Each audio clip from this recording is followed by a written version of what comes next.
Hai, halo, Assalamualaikum warahmatullahi wabarakatuh. Selamat pagi anak-anak sekalian. Selamat bertemu dengan saya dalam rangkaian kegiatan MPLS SMP Negeri 1 Tarogong Kidul di hari yang ketiga. Ini hari yang terakhir ya.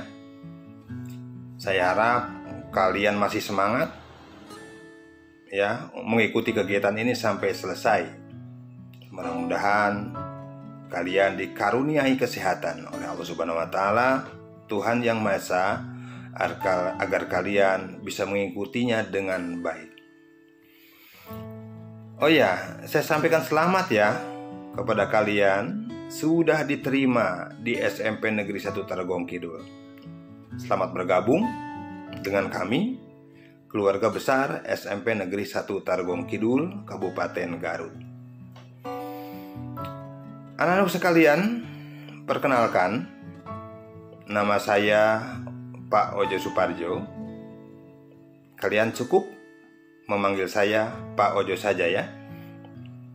Nah, anak-anak sekalian, pada pagi hari ini saya mendapat tugas untuk menyampaikan materi tentang korupsi, tepatnya pendidikan anti korupsi.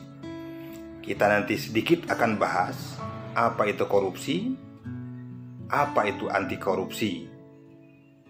Ulangi, apa itu korupsi, apa itu pendidikan anti korupsi. Kalian tentu tahu korupsi bukan? Nah, kalau benar kalian tahu tentang korupsi, artinya masalah korupsi di Indonesia sudah benar-benar populer, bukan? Kalian tentu tahu dong, banyak pelaku-pelaku korup yang dipenjarakan. Namun ini bukan akhir dari segalanya. Ternyata perkembangannya tidak menjadi lebih baik. Koruptor seperti wabah yang berbahaya, menular bukan hanya di kota-kota, sampai ke daerah-daerah, di berbagai level masyarakat, dari berbagai usia, dengan berbagai modus. Masya Allah, negara kita bisa di ujung tanduk karena orang-orang seperti itu, karena oknum-oknum korup itu ya. Baik, kalian sudah tahu apa itu korupsi? Korupsi secara simpel adalah sebuah perbuatan melawan hukum. Jadi, untuk mengetahui pengertian korupsi, saya ingin sampaikan secara yuridis saja. Ya. Pengertian korupsi di dalam Undang-Undang Nomor 31 tahun 1999 dinyatakan bahwa segala tingkah laku setiap orang yang dengan sengaja melawan hukum untuk melakukan perbuatan yang tidak baik, yang bertujuan untuk memperkaya diri sendiri atau orang lain, atau suatu korporasi yang mengakibatkan kerugian keuangan terhadap negara atau perekonomian negara. Selanjutnya juga dijelaskan dalam Undang-Undang Nomor 20 Tahun 2001 bahwa korupsi merupakan perbuatan atau tindakan melawan hukum yang bertujuan untuk memperkaya diri sendiri atau orang lain, atau korupsi juga dapat mengakibatkan kerugian terhadap negara atau perekonomian negara. Jadi sebetulnya ada beberapa poin dalam pengertian ini. Yang pertama, korupsi merupakan perbuatan melawan hukum ya. Yang kedua, merugikan keuangan negara.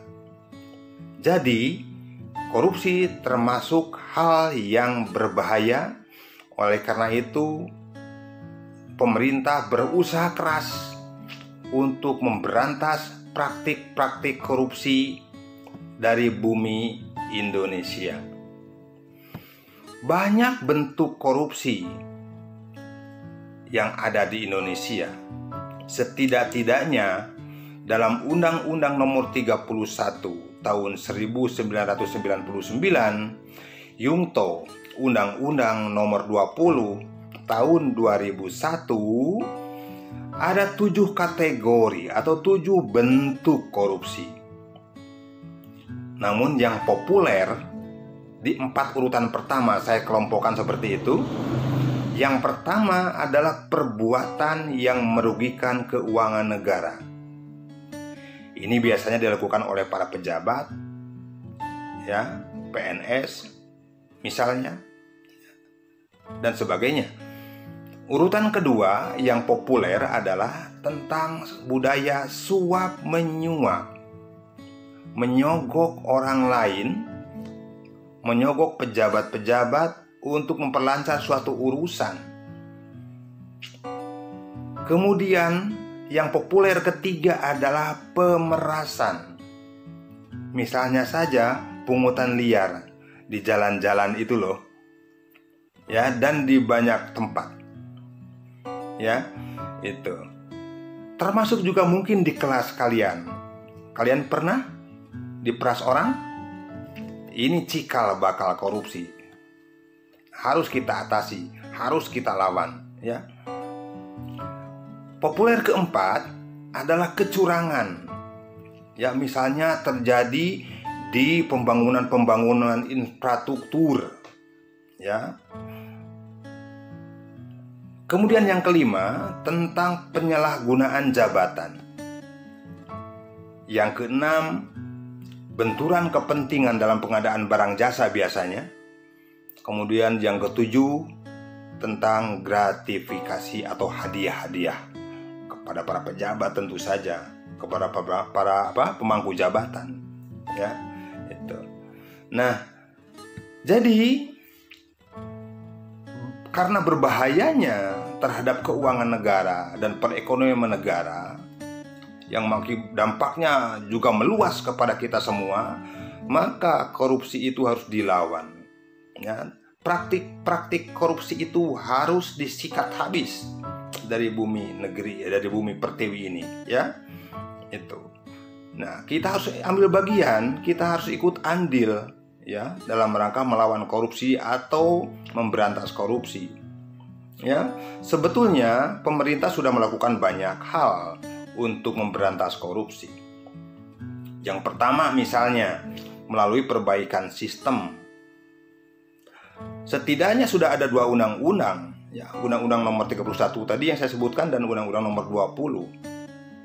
Itu undang-undang anti korupsi, ya, itu.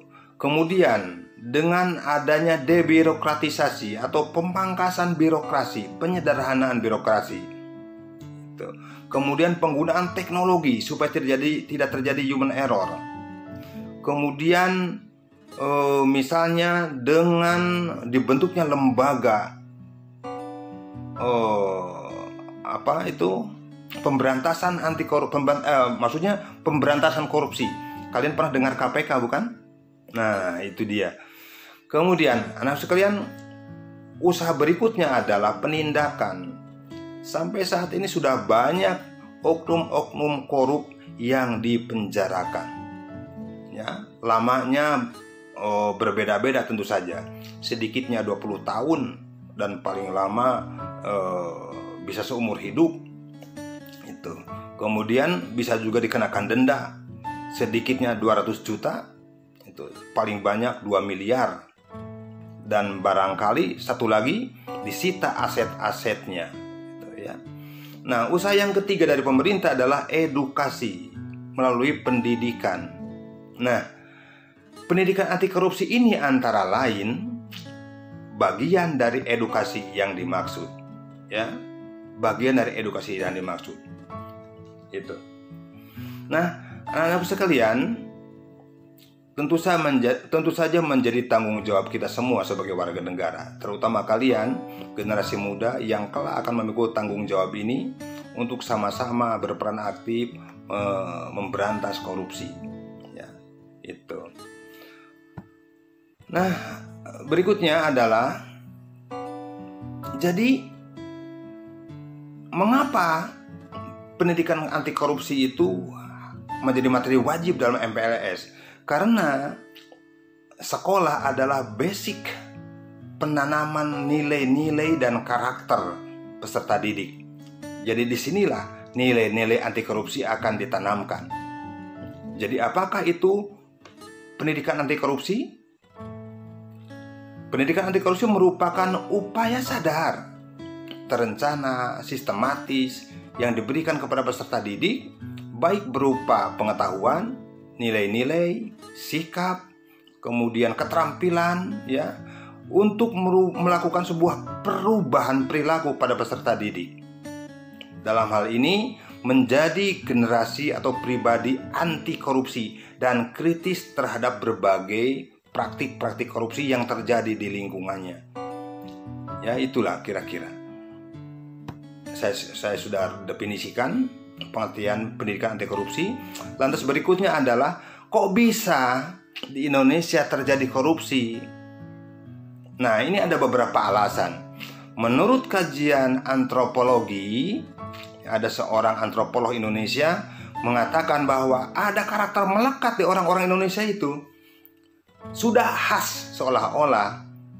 Yang pertama, mereka menyukai hal-hal yang instan, yang serba cepat, singkat, tetapi hasilnya tentu saja memuaskan mereka. Ini sangat melekat. Yang kedua, hedonis. Hedonis itu artinya tidak sederhana. Hedonis itu artinya meletakkan kebahagiaan di atas materi. Kemudian melekat pula kepada dalam individu masyarakat kita adalah tidak disiplin.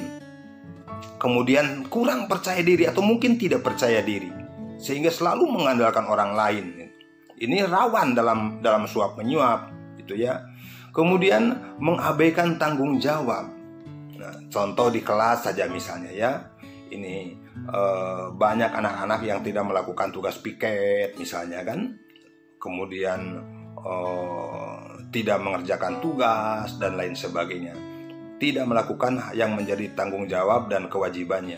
Nah, itu ya. Nah, ini cikal bakal terjadinya korupsi. Kemudian ada sisi lain, kenapa terjadi korupsi di Indonesia? Karena hilangnya nilai-nilai anti korupsi. Kenapa terjadi korupsi? Karena hilang nilai-nilai anti korupsi. Ya, apa sajakah itu? Ya, kejujuran itu sudah hilang dari pribadi individu-individu itu. Kemudian kepedulian kepada sesama. Mereka sudah tidak peduli lagi kepada orang lain. Mereka selalu mementingkan dirinya sendiri. Kemudian kemandirian. Mereka tidak mandiri, selalu mengandalkan orang lain, gitu. Kemudian tidak disiplin, ya, tidak bertanggung jawab, bekerja keras, kesederhanaan, keberanian. Ini seolah-olah hilang, ya, karakter ini. Nah, tugas kita adalah menanamkan, menumbuhkan, kemudian memupuk nilai-nilai ini, nilai-nilai sikap ini dalam pribadi setiap individu, terutama kalian generasi muda yang dalam jangka panjang diharapkan dapat berperan aktif turut serta memberantas korupsi, gitu. Nah, anak-anak sekalian, itu saja dulu yang Bapak sampaikan. Tidak detail mungkin karena waktunya terbatas, ya. Tadi saya sudah mengupload video tapi terlalu panjang dan tidak bisa diupload. Untuk akhir pertemuan, saya sampaikan soal-soal sebagai berikut. Silakan nanti kalian jawab. 1. Jelaskan pentingnya hidup sederhana. Yang kedua, tuliskan masing-masing 2 contoh perilaku siswa di dalam kelasmu yang tidak mencerminkan karakter kemandirian, kerja keras, disiplin, dan bertanggung jawab. Sekian saja pertemuan kita. Segera akan saya akhiri. Mudah-mudahan yang singkat ini bermanfaat. Assalamualaikum warahmatullahi wabarakatuh.